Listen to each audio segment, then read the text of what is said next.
Hello and welcome everybody. This is Daniel here from Lifehacks for Expats, and I have the honor today of having a special guest speaker. I actually have with me Peter Redrin.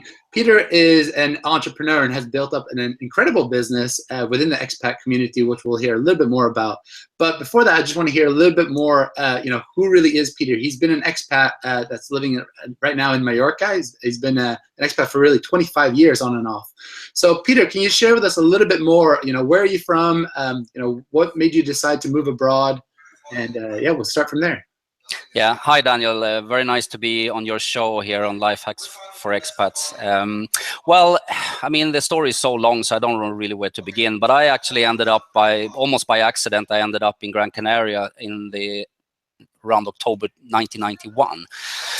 And I kind of liked not being in cold Sweden and having something funnier to do than normal work. And I started to work in the entertainment industry there for the tourists, and I really loved it. And I met a guy called Richard from England, and we started to make events together. And we started a little bit of an event company, doing our own events for the tourists and selling tickets and having a really good time with it, actually.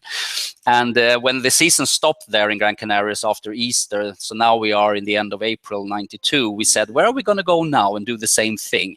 And I said, well, I know there's a lot of Scandinavian tourists going to Mallorca, so let's go there and have a look. So we packed our bag and flew to Mallorca by chance, not knowing where we were going, really. And the story there is actually quite amazing for me. Anyway, I get kind of goosebumps every time I tell this, because it was raining like you can never believe in Mallorca when we came there, and just in the turn of becoming May, and it was bad weather, and we were thinking after a few days, what the hell did we go here? Let's go back to Gran Canaria where the sun always shining. And then we got a few tips to go up in the north to a place called Alcudia, which is quite famous among the Scandinavian tourists around here. And we went up there, and then I learned to know something about Mallorca. If it's raining in the south, it's sunny in the north. If it's sunny if it's raining in the north, it's sunny in the south. So actually, the weather became better when we drove up with the rent-a-car, and actually when we stepped out on the beach, which is quite beautiful in Alcudia, actually. The sun came through the clouds in like a magical moment. And we were just standing there staring at the turquoise water and this big beach. And I said to my friend, I'm staying here. I don't care what you do, but I'm going to stay here. So a few days later, I started to get the feeling that Mallorca became a feeling of home. I mean, my father is Bulgarian, and he defected 1963 to Sweden during the communist years. And I was very early kind of half immigrant kid, so I never felt really at home in Sweden, and suddenly I felt home there in Mallorca. I was just 24 years old or something like that, and I decided to stay, so I stayed.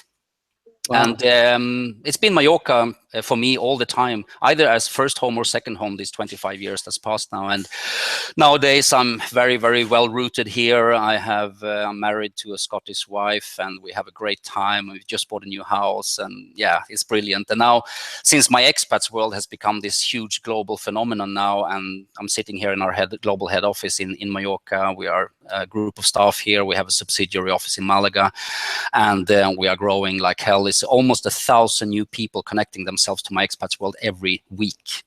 Wow, that's quite a little bit more about MyExpatsWorld. I mean, what is it? Who can anybody join? What's the benefit of people being a part of it?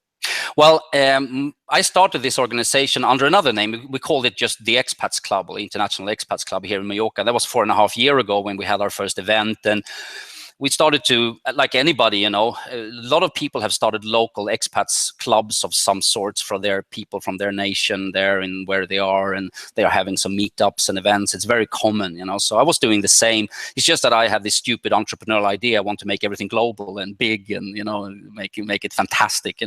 So the funny thing is that after a while here in Mallorca, we were doing this expats club meetings and started a homepage and Facebook groups and Facebook page and whatever have you. you as you do, people started to contact me from other places around the world saying, oh, we heard about the Expats Club. Where is the meetings in Paris, where I live, or in Los Angeles, where I live, and in Marbella, where I live? I was like, well, we're just in Mallorca, actually. And they were like, why? Start the same thing here. It sounds great, you know. So actually, the second year, we started our operations in Marbella, Paris, Los Angeles, and Stockholm just for trials, and Singapore, because I was being me, you know, like I have to try the global scenario and see how it works. And the funny thing is, it worked much better in those places than in Mallorca. I mean, Mallorca is a small island in the middle of the sea, you know, where people are kind of having some kind of Jamaican feeling about why they're here. You know, it's like very manana. And in big city areas, it's a different kind of people. You know, the expats in Stockholm or Los Angeles and Paris or Amsterdam or Barcelona, Madrid is totally different from the people who are in Marbella or in Mallorca, which is kind of tourist resorts, actually. So, of course, we saw that big city people were even more interested about our concept than people who were having a nice time in the sun somewhere in the world, you know. So the decision was made, well, that's like 3 years ago now, to go global. So we opened up 54 cities around the world, which was the largest expats cities that we could find, and Facebook group for every city, Facebook page for every city, you know, city pages on the web page, and events everywhere, and it was going totally crazy. And that was about the time I realized there was another company doing the same. Internations is a very good organization for events, and they've been doing a great job for many years, 8 years longer than us. And I was a little bit observing what they were doing, and I was realizing there's something strange going on. At that point, and this was last year, in the spring last year, we were doing all these events. I was having paid people here managing events. It was a hell of a lot of work and cost me a lot of money to do. And we saw that it was only like 1% of our members in all these cities that were interested in going to events. And I was in my bed one night thinking, what the hell are we going to do with the other 99% of the people who don't want to go on events? So that was the project start of what we have today. So now we're called MyExpatsWorld, and from December into January, February, March, and now we are in the beginning of April, we've been spending a lot of time and money building our online platform, which is now ready to go, which is fantastic. So now we have the mobile app ready. You can download on Android today. Next week, we're going to be out on App Store as well for everybody with an iPhone and whatever have you. So with all the buttons you need, we have a magazine to read, which is monthly issued, an online magazine. You read it through your phone or tablet or computer. We have a news blog, which we tomorrow starts with a lot of daily content. So you can actually visit our news blog every morning to read the expats related morning news. And we started our TV channel and our radio station, which is great. So, and you find everything now on the web page, and it's all for free. That's amazing. That's amazing. No, it's just it's so funny because I came across your company through your Facebook groups, actually, so which I found very, very useful, and it's just so amazing to hear that you're putting this all together and for so many cities around the world. And I mean, tell us a little bit more about statistics. I mean, how many expats are there in the world today? I mean, well, the latest, I actually read a BBC article about this for a few days ago, that we passed 55 million, and they are saying that by 2020 there will be over 60 million kind of registered expats around the world. I mean, expats is from all international nations. I mean, some people ask me, oh, are you only for British people? I said, no, we are for everybody. You know, in Stockholm, we are about everybody who's not Swedish living in Stockholm. In Los Angeles, we are in contact with everybody who's not American living in Los Angeles, and so on and so forth. So it's almost like we are becoming some mini UN organization for expats, you know. I remember the last event we had, we actually counted and we had 32 nationalities of people in one event. That's quite cool. It was over 180 people on it. But so it is interesting. So I mean, some people actually ask me, what do you mean when you say expat? I mean, the term is quite simple. You know, you made a deliberate choice to move from your home country to another country and pay tax in that other country. That's when you become an expat. So here in Mallorca, for instance, there are loads of people having nice houses and apartments that they own, but they don't spend more than 3-4 months a year here, and they have the car here and everything, but they are not tax written in Spain, so they are actually not expats. They are kind of holiday tourists for us. So it means that you moved actually abroad and you have your taxation written in a new country. Brilliant, brilliant. So with that, with having worked with all these expats, having been an expat yourself, I mean, what would you say to somebody who's just moving to a new place? Like, what would be some of their the biggest tips that you can give to them? Well, I feel kind of biased because the first answer would be, well, go to MyExpatsWorld.com and register for a subscription so you can follow all the news. And it's actually another thing we are doing. I mean, we have companies advertising in our channels and sponsoring our operation, and they do it for two reasons. One is that we give them a lot of clients from the expat community, but the other reason is that we tell them we need your help, because we are helping a lot of expats, because there's so many expats moving out for the first time, or maybe moving to a new place, and they have questions, and we tell them we have a hotline. Go to our webpage, chat in our live chat, sign up the form, and we'll contact you and we'll help you. So we help people all over the world with all their questions, and they are coming from all over the world, and they are in all kinds of directions. We've been helping people find lost relatives in Spain. We've been helping people with legal problems. We've been helping people who don't know how to get their visa, whatever it is. And we are connected with all kinds of advisory companies, everything from pensions and financial advisory to legal advice, or for visa applications or whatever have you. So we are kind of the Expat Central online, and we are here to help. And now with the TV and radio, we're here to entertain as well, which is quite cool. Oh, that's awesome. Sorry, I'm going to ask something which has not to do with my business. I think another thing to do is to connect with Internations, actually, because they have a big pile of events going on in most big cities around the world, and that's a good way to go to some good events and meet some new people. You don't need to meet 100 people, but at least get a few local friends, who are expats as well, been there longer than you or whatever, and that's a good idea. And then from there on, you get your life spinning, as an expat. Oh, that's brilliant. Thank you so much for that. Yeah, that's what I always say. I always say, like, go to the events, whether it's through Meetup, Internations, or through Facebook groups and so on. You're going to find events to connect to, and then when you go to those events, you'll meet 1 or 2 or 3 key people that will then give you so many good ideas for that local location. So yeah, correct. Brilliant. Excellent. Thank you so much. Also, I'm just kind of curious, because obviously being an entrepreneur myself, I just want to hear, obviously you've been an entrepreneur your whole life. What is it that really drives you? Do you have any people that really inspire you as entrepreneurs, or any kind of mentors or anything?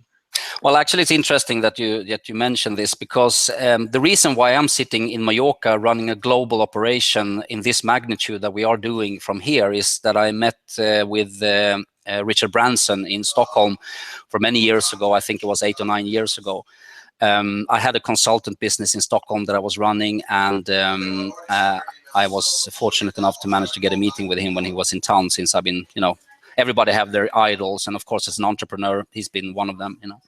And he told me 2 things that really made my mind spin at that point, because he told me, on one hand, he said, Peter, never forget this. If you start a small restaurant in your hometown as an entrepreneur, you will probably be working 12 to 14 hours a day to make that work. If you start a global company as an entrepreneur, you will probably work 12 to 14 hours to make that work. So it's actually the same working hours. So you might as well start something global, That's very, I love that. I always say to people, if you're gonna, whatever you do, you're gonna work hard, right? Yeah. And if you learn how to leverage yourself, just like what you're doing here, leveraging yourself throughout the whole world, that's going to give much, much bigger returns long term, of course. Yeah, and using the power of internet today, we've been growing to, we have soon over 130 registered members, and with their help, we'll reach out to over 1.3 million expats already. And on Wednesday, we start to spend the first marketing money in the history of MyExpatsWorld. Wow, that's amazing. So we've been growing. Very exciting times, huh? Yeah, absolutely. And the second thing that Richard told me when I had this coffee meeting with him in Grand Hotel in Stockholm was that it's too hard to be an entrepreneur. So you need to do something you really love to do. You need to wake up 5 o'clock in the morning, excited to do what you're supposed to do this day, And if you work with something else, it's not going to work. It's too tough and too hard, and all the hours and all the people and taking responsibility for families as employed people, all the costs, taxes, whatever have you.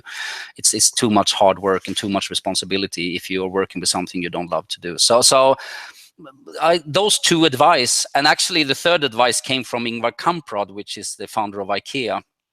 And I read his book for a few years ago, and in the end there's a chapter where the journalist who wrote the book just put him to some questions, and he just put his answers. And one of those questions were, if you have one advice to give all people who would like to start a company by themselves, what would that be? And he said, well, find a business area where there is loads of suppliers and loads of clients buying the service or product already, and then start a company there and do everything a little bit better and a little bit cheaper. That's what I did. The furniture business is as old as whatever. Somebody put a stone and sat on it, for millions of years ago, and that was the first chair.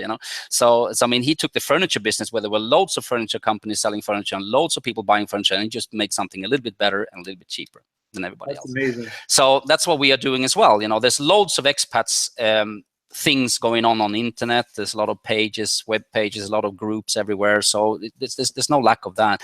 But there's no one else who is helping expats all over the world. There's no one else who has a TV, radio station, a monthly glossy magazine going out to over 1.3 million people, and the news blog that you can read every morning. So we just try to do something which is good for people, which people are actually asking for, and we give it to them for free. That's very difficult to compete with, actually. So we are 100% sponsored by companies investing their time and money as advertisers and sponsors to us. That's where the money comes from, so we can do this. We will never charge any member or any reader or any listener or anything for anything, because that's who we are, and that's what we're gonna do. That's amazing. No, thank you so much. Would it be possible to maybe have you come back and share a little bit how the whole business is growing as you're launching this Wednesday and so on? Yeah, sure. I mean, you call me anytime, Daniel. I'm here. Oh, thank you so much, Peter. I really, really appreciate your time. It's been absolutely amazing, and giving your tips and so on. And we really look forward to it. And I hope that all of you, that were watching this, just go and sign up. It's free, like you said. You get so much information on there that's going to help you have a better expat experience. Yeah. Thank you all so much. Thank you so much, Peter. Okay. Have a good time. Speak to you soon.